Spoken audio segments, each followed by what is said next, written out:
Hello viewers, this is Just Fake Network TV, a place where you can get the latest information about Nigeria news and now the news in details. Umar writes Buhari, you favor a section of the country with appointment. Colonel Danjuma Umar has written an open letter to the President Muhammadu Buhari on the occasion of his 5th anniversary of his administration, advising him to correct the lopsidedness in appointment. In his letter dated 30th May 2020, Umar writes, "At this time and in the light of all that have happened since you took office, any conversation with you, Mr. President, cannot gloss over the chaos that has overtaken appointments into government offices in your administration.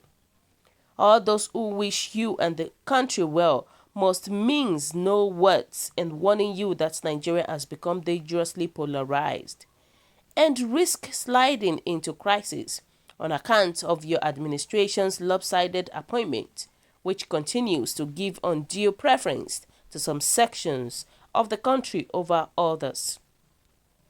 Nowhere is this more glaring than in the leadership cadre of our security services. Mr. President, I regret that there are no kind or gentle words to tell you that your skewed appointment into the offices of the federal government, favoring some and frustrating others, shall bring ruin and destruction to this nation.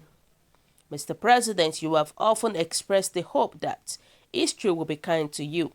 It is within your competence to write that history, but you have less than 3 years in which to do it. You may wish to note that any authentic history must be devoid of might. It will be a true, factual rendition of the record of your performance. Umar, however, said acknowledge some positive aspect in the Buhari government writing. And truth be told, Mr. President, there are quite a lot of things that speaks to your remarkable accomplishment, not less of which is that for the first time in our democratic history, a certain president was defeated. That feat was achieved by Muhammadu Buhari. The reason was the public belief of you as a man of integrity. Below is Umar's open letter. Open letter from Colonel Danjuma Umar to President Muhammadu Buhari on the 30th May 2020. To the President, the Commander-in-Chief of the Armed Forces, Federal Republic of Nigeria, dear Mr. President. Mr. President, place belongs to all of us. One of the swiftest way of destroying the kingdom is to give preference of one particular tribe over another, or show favor to one group of people rather than another, and to draw near those who should kept away and keep away those who should be drawn near. Sheikh Usman Danfodio. I have been prompted to write you this open letter, Mr. President, by the loud sounds of drums, singing and dancing that erupted within many groups in the last few days on the grounds that you attained the 5th year in office as President of Nigeria. It comes as no surprise that enthusiasm for the celebration is not shared equally by segments of the public, while your admirer and supporters believe you have performed well. Many elders believe the 5 years you have been in office as our president has not met the yearnings, expectations, and change promised Nigerians. Mr. President, you know me well enough and my position on issues to realize that I can be neither a rabid supporter nor a fanatical opponent of yours. I believe being a responsible citizen is enough reason to wish you well and to work for your success. As we have seen all too clearly this past few years, your success is ours, as is your failure. We swim or sink with you. We might wish to recall that after the results of the 23rd of February 2019 presidential elections were announced, giving you victory, I addressed a press conference during which I urged the runner-up, Alhaji Atiku Abubakar of the PDP, to concede defeat. The reason was clear. Tensions were running high and little missteps by the leaders might ignite violence, as often happened after major elections. Some supporters of Abubakar Atiku disagreed with me and told me off. As it happened, Alhaji Atiku went ahead to mount a legal challenge to the outcome of the elections up to the Supreme Court. Mercifully, his actions did not result in an outbreak of violence as we feared. At the same occasion, I cancelled the declared winner, your good self, to use the opportunity of your second term to redeem your pledge of being a leader and president of all Nigerians. On the occasions of the fourth year anniversary into your second fourth year, I feel there is an urgent need to revisit this subject matter. Mr. President, you have often expressed the hope that history will be kind to you. It is within your competence to write that history. But you have less than 3 years in which to do it. You may wish to note that any authentic history must be devoid of minds. It will be a true factual rendition of the record of your performance. And truth be told, Mr. President, there are quite a lot of things that speaks to your remarkable accomplishment, not less of which is that for the first time in our democratic history, a sitting president was defeated. That feat was achieved by President Muhammadu Buhari. The reason was the public belief of you as a man of integrity. The corollary to this is that at the expiration of your 8 years tenure in 2023, your achievement will not be measured solely by the physical infrastructure your administration built. An enduring legacy would be based on those intangible things like how much you uplifted the spirit and moral tone of the nation. How well have you secured the nation from ourselves and from external enemies? At this time, and in the light of all that have happened since you took office, any conversation with you, Mr. President, cannot gloss over the chaos that has overtaken appointment into government offices in your administration. All those who wish you and the country well must minds no words in warning you that Nigeria has become dangerously polarized and risk sliding into crisis on account of your administration lopsided appointment, which continues to give undue preference to some sections of the countries over others. Nowhere is this more glaring than in the leadership cadre of our security services. Mr. President, I regret that there are no kind or gentle words to tell you that your skilled appointment into the offices of the federal government, favoring some and frustrating others, shall bring ruin and destruction to this nation.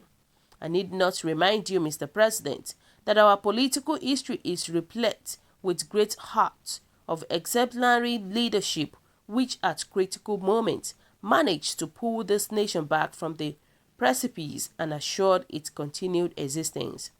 A few examples will demonstrate this. In February 1965, the NPC-led federal government was faced with the decision to appoint a subsection to the outgoing Nigerian Army General Office Commander GOC.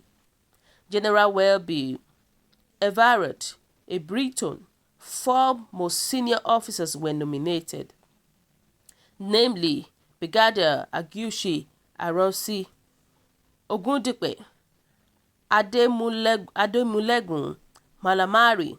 The first 3 were senior to Mamalari, but he was deemed to be more qualified due to his superior commission. He was the first Sandhurst regular trained officer in the Nigeria Army. He's been a Muslim Northerners like the Minister of Defense, Alhaji Muhammadu Ribadu, and the Prime Minister Alhaji Abubakar Tafawa Balewa granted him added advantage by today's standard.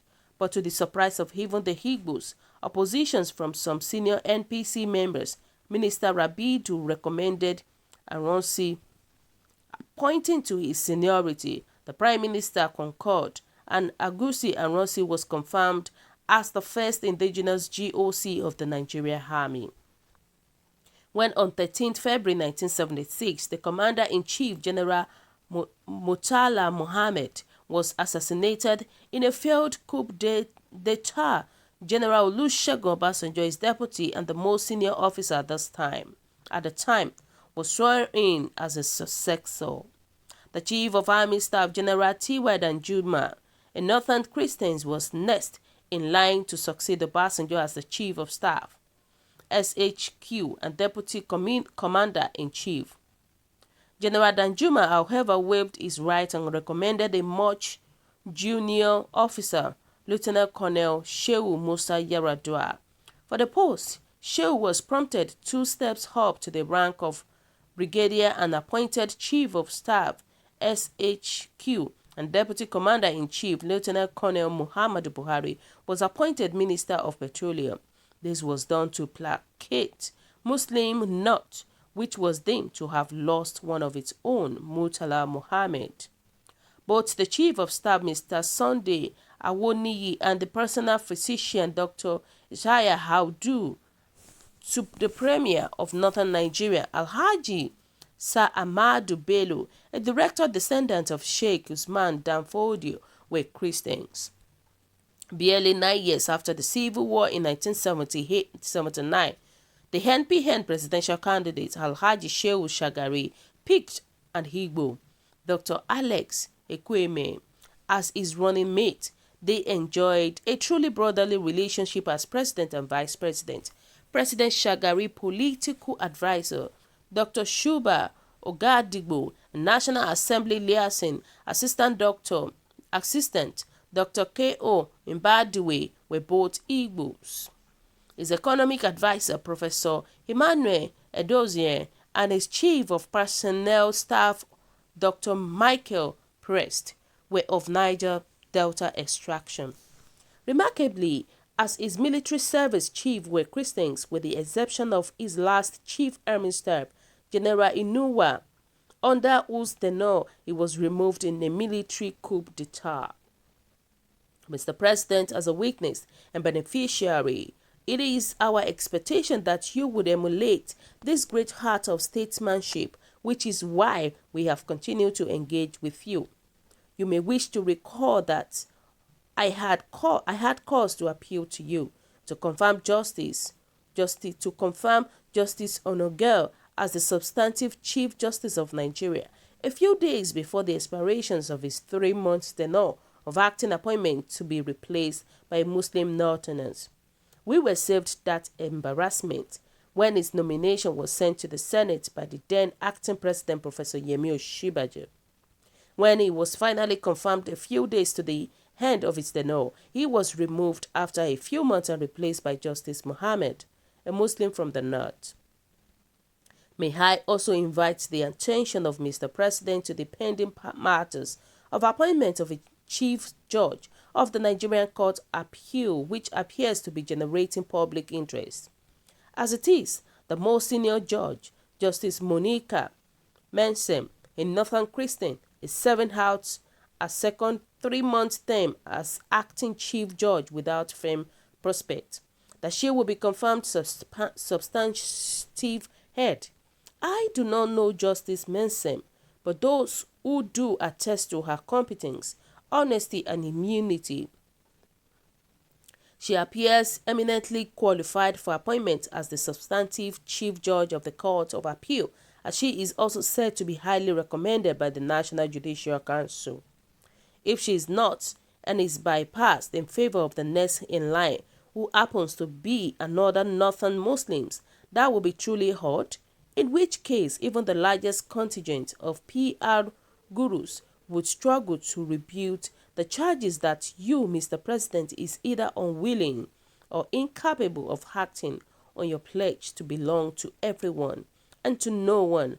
I hope you would see your way into pausing and reflecting on the very grave consequences of such failure, not just to your legacy, but to the future of our great nation. Thank you for your time, Mr. President. Wow. I am definitely short of words with this. You have heard it all. This is to tell you that everyone is watching what is going on in our country, Nigeria. So guys, what do you think? Your comment is highly appreciated, and kindly drop your comment at the comment section below. For those who subscribe, I want to say a very big thank you. I will say God bless you for subscribing. Bye.